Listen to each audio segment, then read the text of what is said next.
For more on John Lewis, we're joined now by the chairwoman of the Congressional Black Caucus, Congresswoman Karen Bass of California. Congresswoman, good morning.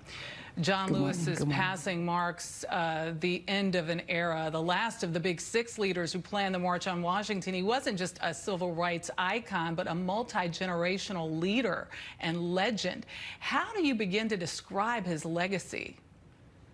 Well, I will tell you that I have had the honor for the last 10 years of serving with him and coming into Congress and being able to sit in a room with a giant like Mr. Lewis. And just in my time alone, I watched him, one, make sure that we have a museum, the African American History Museum.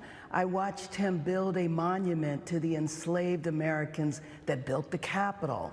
He had so much influence and was responsible for so much incredible change in our country that his memory will live on. But you know what? On the day of his passing, we need to all recommit to make sure that we continue to get in good trouble, that we continue to speak out, speak up, and make sure, especially today when so much change is happening, it's really our responsibility to carry his legacy on.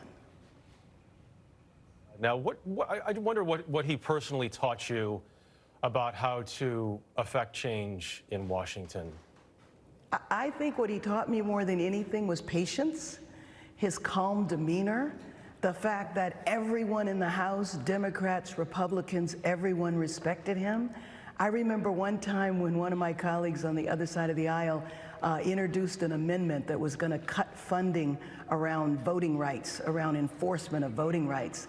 And Mr. Lewis saw it on TV from his office. He ran down to the floor. He gave one of those incredible speeches. And my colleague on the other side of the aisle apologized in public and withdrew that amendment.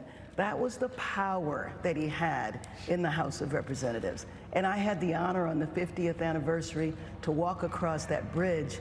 And I hope to be there again when that bridge is renamed for him. The nation is seeing what it looks like this morning without John Lewis. But Congresswoman, have you thought about what Congress will look like without John Lewis? Well, and you know what? We're in session this week, and it'll be a sad week. I'm sure that many of us will be on the floor paying tribute to Mr. Lewis. That was one thing he used to always say to me. He tried to get me to call him John. And I told him, I said, no, Mr. Lewis, I'm never calling you John. You're Mr. Lewis to me. Congresswoman, it's Dana Jacobson now. We were talking with Ambassador Young earlier, and he commented on that loving spirit that really dominated Congressman Lewis, despite all that he had been through. How did you see that spirit play out time and time again? Well, I think we all did. No matter what was going on in the House, no matter how divisive it became, there was always Mr. Lewis that would just have that moral authority that would allow us to rise up above our partisan differences.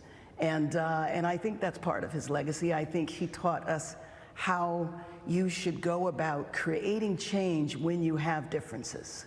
Certainly a message that a lot of people can look to now. Congresswoman Karen Bass, absolutely. Thank you very much.